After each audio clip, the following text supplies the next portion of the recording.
Shalom Bapak Ibu Saudara yang dikasihi oleh Tuhan. Pada hari ini kita akan membaca satu bagian firman Tuhan dari Kisah Para Rasul pasalnya yang ke-9 ayatnya yang ke-15. Demikianlah firman Tuhan. Tetapi firman Tuhan kepadanya, "Pergilah, sebab orang ini adalah alat pilihan bagiku untuk memberitakan namaku kepada bangsa-bangsa lain, serta raja-raja dan orang-orang Israel." Bapak Ibu Saudara yang dikasihi oleh Tuhan, kalau kita membaca keseluruhan dari pasal 9 ini, kita akan melihat bagaimana perjalanan Rasul Paulus yang pada waktu itu bernama Saulus. Ia bertujuan ingin menganiaya umat percaya kepada Kristus. Ia pergi karena menjalankan kewajiban agamanya. Ia ingin menganiaya mereka karena dia yakin itu adalah kehendak Tuhan. Yang menarik adalah pada waktu dia perjalanan ke Damaskus atau ke daerah Suria sekarang ini, ia mengalami perjumpaan dengan Kristus. Ada dua kebenaran yang ingin saya bagikan pada hari ini. Yang pertama adalah di ayat yang tadi kita baca, di ayatnya yang ke-15, maka kita akan melihat bahwa Tuhan bisa memakai siapa saja. Tuhan bisa memakai orang yang jahat sekalipun seperti Paulus. Ia memakai Paulus, orang yang sangat brilian. Pada saat yang sama, Tuhan bisa memakai orang yang biasa saja seperti Petrus.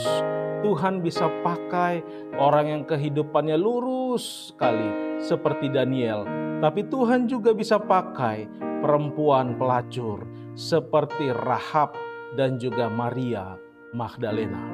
Tuhan bisa pakai seorang yang berat lidah seperti Musa.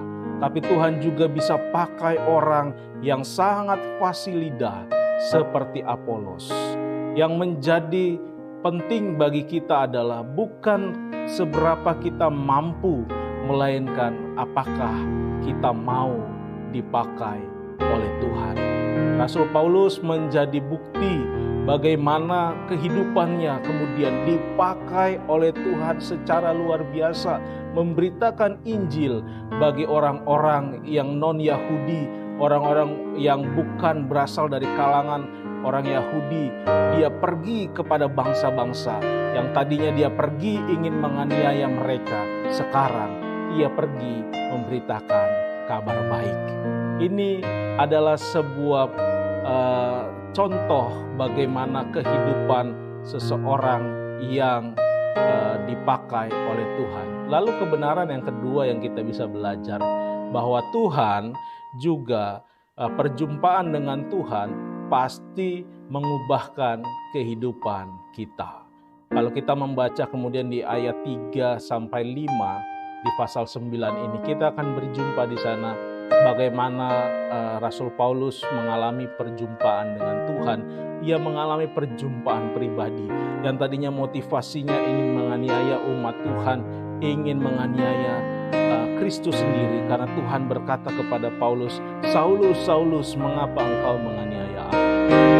Disitulah kehidupan Saulus atau Paulus diubahkan.